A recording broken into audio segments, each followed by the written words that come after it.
মহান আল্লাহ তাআলা কোরআনুল কারীমে হযরত নবী ইব্রাহিম আলাইহিস সালামের কথা আমাদেরকে স্মরণ করিয়ে দিয়ে বলেন, ওয়াইদ ক্বালা ইব্রাহিম রাব্বি আরিনি, আর যখন ইব্রাহিম বলল রাব্বি আরিনি, হে আমার রব আমাকে দেখান, কাইফা তুহয়িল মাউতা, কিভাবে আপনি মৃতকে জীবিত করেন, ও রব মৃত্যুর পরে আপনি যে মৃতকে জীবিত করবেন, রব আমাকে একটু দেখান। আল্লাহ নবী ইব্রাহিম আলাইহিস সালামকে ডাক দিয়ে বললেন, ক্বালা আওয়ালাম তুমিন, ইব্রাহিম তুমি কি বিশ্বাস করো না আমি যে মৃত্যুর পরে আবার জীবিত করব? আওয়ালাম তুমিন, তুমি কি বিশ্বাস করো না? নবী ইব্রাহিম বললেন,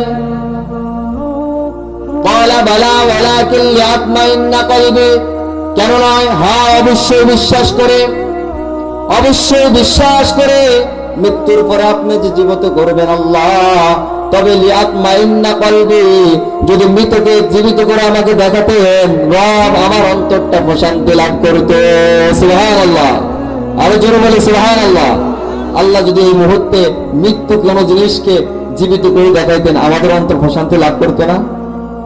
অবশ্যই প্রশান্তি লাভ করতো, আল্লাহর প্রতি আরো বেশি ঈমান এবং আস্থা চলে আসতো। তো ইব্রাহিম সেই কথা বলেন যে লিয়াতমাইন্না কলবি, রব যদি একটু দেখাতেন তাহলে আমার অন্তরটা প্রশান্তি লাভ করতো। আল্লাহ তাআলা ইব্রাহিমকে ডাক দিয়ে বললেন, হে ইব্রাহিম দেখাবো, তবে শর্ত আছে। ক্বালা ফাখুয আরবাআতাম মিনাত তায়রি, চারটা পাখি তোমাকে ধরতে হবে, ফাসিরহুন্না ইলাইকা, সেগুলাকে তোমার প্রতি পোষ মানাতে হবে ইব্রাহিম। সেগুলা যখন তোমার প্রতি পোষ মানিয়ে যাবে, সুম্মা জাআল আলা কুল্লি জাবালিন মিনহুন্না জুজআন, অতঃপর সেগুলাকে জবেহ করে কর্তৃত করে সেগুলার গোস্তের টুকরাগুলা তুমি পাহাড়ে ছিটিয়ে আসতে হবে। তাফসীরের মধ্যে এসেছে নবী ইব্রাহিম আলাইহিস সালাম চার প্রজাতির চার জাতের চারটা পাখি ধরেছিলেন, সেগুলাকে জবেহ করে নবী ইব্রাহিম আলাইহিস সালাম 4 থেকে 7টা পাহাড়ের মধ্যে গোস্তগুলাকে মিশ্রিত করে ছিটিয়ে দিয়ে আসেন। অতঃপর মহান আল্লাহ তাআলা বলেন, সুম্মা দুহুন্না ইয়াতিনাকা সায়া, ও ইব্রাহিম অতঃপর সেগুলাকে তুমি ডাক দাও, ওই পাখিগুলাকে যখন নাম ধরে ধরে ডাক দিবে তুমি দেখবে সায়া, সেগুলা দ্রুত তোমার কাছে চলে আসছে। সুবহানাল্লাহ। নবী ইব্রাহিম আলাইহিস সালাম তাই করলেন, তিনি পাখিগুলাকে ডাক দিলেন, আর পাখির গোস্তের টুকরাগুলা উড়ে উড়ে নবী ইব্রাহিম আলাইহিস সালামের সামনে এসে জড়ো হয়ে গেল, পূর্ণ দেহে পরিণত হয়ে গেল।